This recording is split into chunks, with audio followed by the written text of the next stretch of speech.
दोस्तों आज हम करेंगे फिजिक्स की क्वेश्चन। चलते हैं पहले क्वेश्चन पर।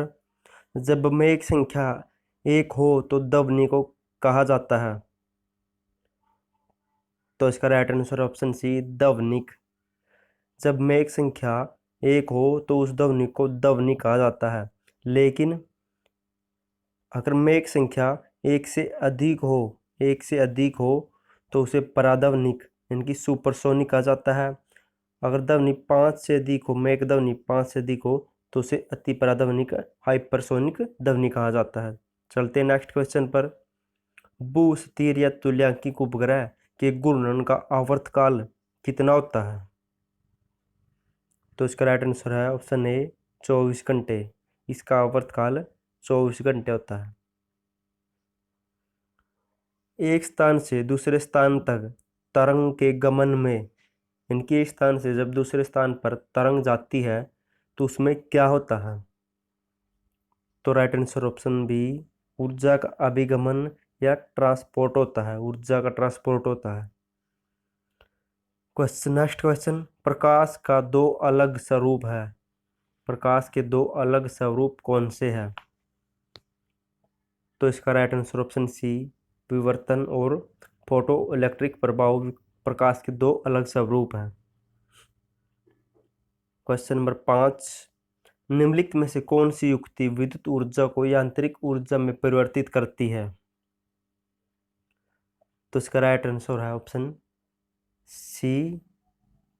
यह विद्युत ऊर्जा को यांत्रिक ऊर्जा में परिवर्तित करती है, और जबकि डायनमो यह यांत्रिक ऊर्जा को विद्युत ऊर्जा में परिवर्तित करती है। और डायनमो की खोज माइकल फैराडे ने की थी। Next question. ल्यूमेन किसका मात्रक है? तो इसका राइट आंसर है ऑप्शन सी ज्योति फलक का मात्रक है ल्यूमेन। तैराक को नदी के मुकाबले समुद्र के पानी में तैरना आसान क्यों लगता है? जब कोई तैराक नदी के पानी में तैरता है और जब वह समुद्र के पानी में तैरता है तो उनमें दोनों में समुद्र के पानी में तैरना आसान क्यों होता है? तो इसका राइट आंसर है ऑप्शन सी, सॉरी ये यहाँ से स्टार्ट है। समुद्र के पानी का घनत्व साधारण पानी के घनत्व से ज़्यादा होता है, इसलिए समुद्र के पानी में तैरना आसान होता है। सरल लोलक का आवर्तकाल दुगुना हो जाएगा। सरल लोलक का आवर्तकाल दुगुना हो जाएगा यदि हम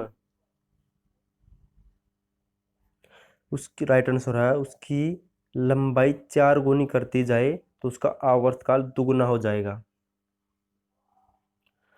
दोस्तों अगर आपको वीडियो पसंद आए तो लाइक और चैनल को सब्सक्राइब जरूर कर देना।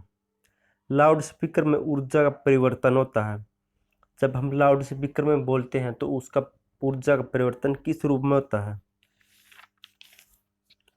तो इसका राइट आंसर है ऑप्शन बी पहले विद्युत ऊर्जा से यांत्रिक ऊर्जा में और फिर ध्वनि ऊर्जा में परिवर्तन होता है उसका। Next question. पृथ्वी वायुमंडल को किस प्रकार पकड़े रहती है?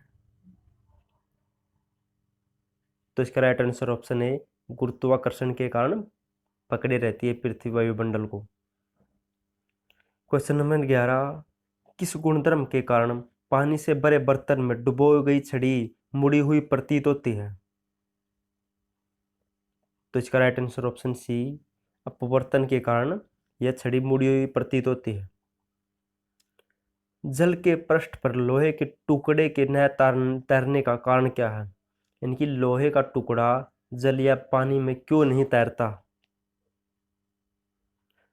तो इसका राइट आंसर ऑप्शन ए लोहे द्वारा विस्थापित जल का भार लोहे के भार से कम होता है। इनकी जब हम लोहे को जल में डुबोते हैं जो अब पानी का विस्थापन करता है तो पानी का भार कम और लोहे का भार ज़्यादा होता है, इसलिए लोहे का टुकड़ा पानी में डूब जाता है। Next question. परम दाब क्या है? परम दाब क्या है?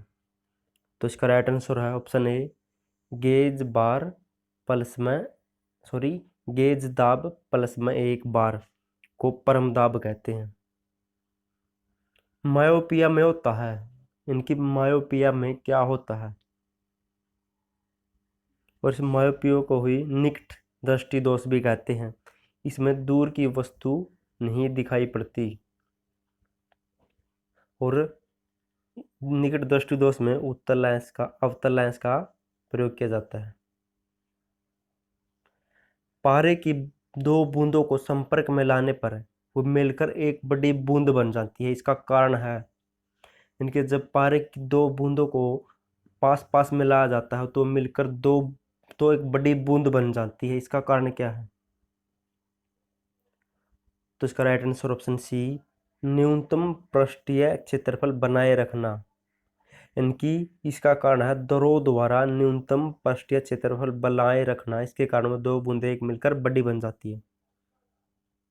विद्युत परिपथ में फ्यूज को किस तार के साथ जोड़ा जाता है?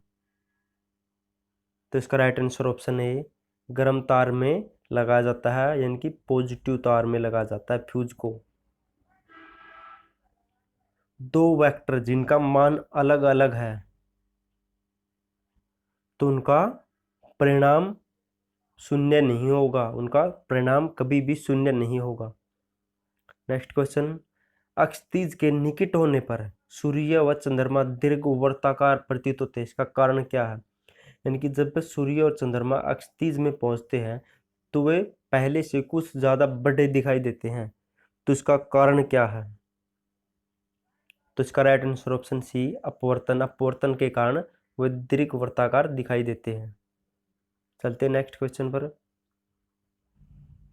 वायुमंडलीय दाब को मापने के लिए आवश्यक यंत्र है। तो इसका राइट आंसर ऑप्शन बी, बैरोमापी द्वारा वायुमंडलीय दाब को मापा जाता है। और आर्द्रता मापी या हाइग्रोमापी द्वारा आर्द्रता को मापा जाता है। और द्रवघनत्व हाइड्रोमीटर, इसके द्वारा घनत्व को मापा जाता है। और ऊंचाई मापी यानी कि अल्टीनेटर, ऊंचाई को अल्टीनेटर से मापते हैं। दोस्तों, अगर आपको वीडियो पसंद आए तो लाइक और चैनल को सब्सक्राइब जरूर कर देना। निम्नलिखित में से कौन से पदार्थ को 100 के तापमान पर अतिचालक के रूप में लाया जा सकता है? यानी कि जब वह कौन सा पदार्थ है जिसे 100 के तापमान पर गर्म करने पर वह चालक के रूप में कार्य करने लगता है? तो इसका राइट आंसर है ऑप्शन डी, सिरेमिक। सिरेमिक को जब 100 डिग्री टेम्परेचर पर 100 के पर तापमान किया जाता है तो वह चालक के रूप में व्यवहार करने लगता है, चालक का व्यवहार करने लगता है। दोस्तों, अगर आपको वीडियो पसंद आए तो लाइक और चैनल को सब्सक्राइब जरूर कर देना। Thank you so much.